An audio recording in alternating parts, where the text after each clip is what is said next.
प्रिय दर्शकों, आप सभी का स्वागत है हमारे इस YouTube चैनल पर। दर्शकों, जीवन में हमें अपने काम को पूरा करने के लिए बहुत बार ऐसा होता है जब किसी और से हमें पैसा लेना होता है और फिर उस काम को करना होता है जो हम करना चाहते हैं। चाहे वो पैसा हम अपने रिश्तेदारों से लें, बैंक से लें या कहीं और से उसकी व्यवस्था करें, लेकिन जीवन में बहुत सारे काम ऐसे हैं जो हमें कर्ज लेकर के करने पड़ते हैं। लेकिन समस्या तब आती है जब व्यक्ति चाह करके भी अपने आप को कर्ज मुक्त नहीं कर पाता है और फिर उसका एक प्रश्न होता है कि मैं आखिर इस कर्ज से मुक्त कब हो जाऊंगा। दर्शकों, इस चीज को समझने के लिए एक बात को आपको समझना पड़ेगा कि जीवन के अंदर एक चीज को समझिए कि यदि आपकी कुंडली के अंदर ग्रह आपको इजाजत नहीं देते हैं उधार लेने की, तो आप जीवन में कभी भी उधार ना लें।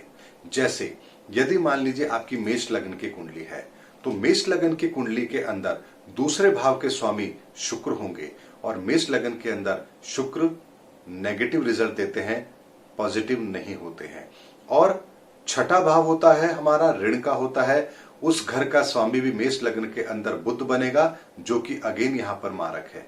ऐसे जातक यदि किसी से पैसा उधार लेते हैं तो उन्हें वापस पैसा चुकाने में बहुत बड़ी दिक्कत आती है, यानी आसानी से वो पैसा नहीं चुकाया जाता। चाहे वो आपके पास पैसा स्पेयर में क्यों ना पड़ा हो, लेकिन कोई ना कोई कारण ऐसा बनता है कि आप वो दे नहीं पाते। दे देते हैं तो थोड़े समय के बाद ही वापस से ऐसी परिस्थिति बनती है कि आपको दोबारा से कर्ज लेना पड़ जाता है। ऐसे में एक चीज को समझिए कि फिर एक समस्या आती है कि आखिर हम कर्ज मुक्त होंगे कब। दर्शकों, इस चीज को समझिए कि यदि आपकी कुंडली आपको कर्ज लेना अलाउ नहीं करती है तो जीवन में कर्ज मत लीजिए, चाहे बेशक आपका कितना ही बड़ा काम क्यों ना रुक रहा हो। आपको कोई चीज बेचनी पड़े, घर से ही कोई व्यवस्था करनी पड़े, वहां से कर लीजिए, लेकिन ये सोचिए कि मुझे कर्ज नहीं लेना है। लेकिन इसके साथ में आपको एक चीज और करनी है। यदि आपकी कुंडली के अंदर सेकंड हाउस और सिक्स्थ हाउस ये खराब है, यहां पर कोई मारक ग्रह बैठे हैं, तो ऐसे में आप एक छोटा सा उपाय भी जरूर करें। अपने किसी भी रिश्तेदार से, सगे संबंधी से, दोस्त से या परिवार के किसी सदस्य से कुछ पैसे उधार लें, चाहे वो 1000 2000 ही क्यों ना हो, और आप उनसे ये कह के लें कि ये पैसा मैं आपसे उधार ले रहा हूं, ब्याज के तौर पर ले रहा हूं, और इसका मैं कुछ ब्याज, यानी कि जो भी आप उनसे बात करेंगे, 1 रुपए सैकड़ा मैं आपको ब्याज दूंगा। और 1000 रुपए का 1 रुपए सैकड़ा कितना होता है? महीने का 10 रुपए होता है। और उनसे आप ये कहें कि मैं केवल और केवल अपने लिए ये चीज कर रहा हूं, और हर महीने आप उनको 10 की जगह चाहे 20 रुपए ही ब्याज के उनको दें, और वो 1000 रुपए का कर्ज आप सदा बना रहने दें। यानी आप वो 1000 रुपए का कर्ज कभी भी उतारने की गलती ना करें।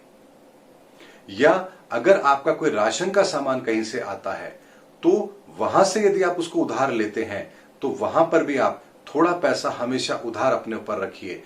ये करने से एक छोटा सा उपाय आपको होगा ये कि आप सदैव कर्ज के अंदर दबे रहेंगे, और ग्रह भी यही चाहते हैं। लेकिन ये छोटा सा कर्ज आपको किसी बड़े कर्ज के अंदर दबने नहीं देगा। लेकिन जैसे ही आपने सोचा कि मुझे कर्ज मुक्त होना है, और आप हर तरह से कर्ज मुक्त होने का प्रयास करेंगे, जैसे ही कर्ज मुक्त होंगे, फिर कोई कारण ऐसा बनेगा कि आपको दोबारा से उधार लेना पड़ेगा, और फिर आप कर्ज के दलदल में फंस जाएंगे। ऐसे जातक को कर्ज उतारने में बहुत दिक्कत आती है। आसानी से वो ग्रह उन्हें कर्ज से मुक्त होने ही नहीं देते। और एक बात को और समझना है दर्शकों, वो कर्ज आपने उन ग्रहों की महादशा, अंतरदशा या प्रत्यंतर में ही लिया है, तो समझ जाइए कि वो फिर आपको कर्ज मुक्त होने देंगे ही नहीं।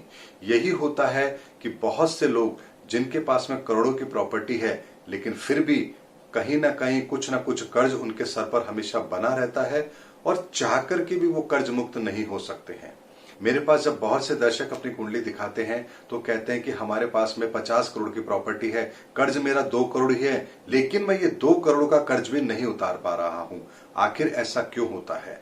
होता यही है कि जब कुंडली के आधार पर हम वो कार्य नहीं करते जो कुंडली हमें करने के लिए कह रही है, और हम वो काम करते हैं जो हमें नहीं करना चाहिए, तभी ऐसी परिस्थिति पैदा होती है। यदि आपकी कुंडली आपको कर्ज लेना अलाउ नहीं करती है तो जीवन में कर्ज मत लीजिए, चाहे फिर आपको छोटे लेवल पर ही काम क्यों ना करना पड़े। क्योंकि कर्ज लेकर के जब भी आप कोई बड़ा कार्य करने की कोशिश करेंगे, आपको लगेगा कि आप सफल हो जाएंगे, लेकिन होगा ये कि आप कर्ज के दलदल में दबते चले जाएंगे, फंसते चले जाएंगे, और एक समय ऐसा आएगा जब आपके लिए वो गले की हड्डी बन जाता है।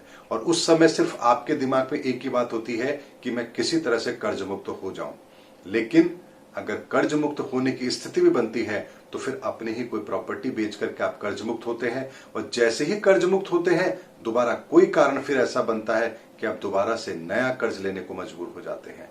इसीलिए जीवन में यदि ग्रहों की स्थिति ऐसी बन रही है जो हमारे को कर्ज मुक्त नहीं होने दे रही है, तो निश्चित मानिए एक छोटा सा कर्ज जानबूझ करके अपने किसी नजदीकी व्यक्ति से ले लें, उसे ना चुकाएं, और जो बड़े कर्ज हैं उन्हें चुका करके आगे भविष्य में कोई नया कर्ज नहीं लेना है, ये सोच लें तो आप बहुत जल्दी इन परिस्थितियों से अपने आप को बाहर कर लेंगे।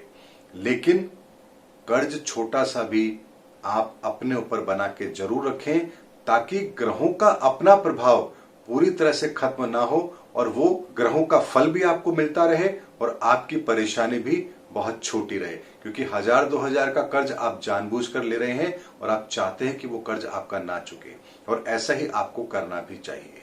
उम्मीद करता हूं दर्शकों, मैंने इस वीडियो के माध्यम से आपको ये समझाने का प्रयास किया है कि यदि हम ग्रहों के आधार पर बहुत छोटे से उपाय भी अपने जीवन में यदि कर लें तो हमें बहुत बड़ी परेशानियों को नहीं झेलना पड़ता, हमारे जीवन में ऐसी परेशानियां नहीं आती जो हमें बाद में बहुत बड़ी मुसीबत में डाल दे। ये उपाय मैंने बहुत लोगों को बताया है और बहुत से लोगों ने इसे किया भी है, और वो आज इस बात को मानते हैं कि हाँ, ऐसा करने से आगे उनको जीवन के अंदर किसी बड़े कर्ज के दलदल में नहीं फंसना पड़ा, और बड़े कर्ज भी उनके धीरे धीरे उतर भी गए हैं। क्योंकि ग्रहों का प्रभाव ये होता है कि वो आपको कर्ज में फंसा के रखना चाहते हैं, चाहे वो फिर 1000 का हो, 1 लाख का हो या 1 करोड़ का हो। ये चीज आपको समझनी है, और हमें भी ग्रहों के आधार पर थोड़ा सा कर्ज अपने ऊपर बनाए रखना चाहिए, ताकि ग्रह हमें किसी बड़े दलदल में ना फंसा सके।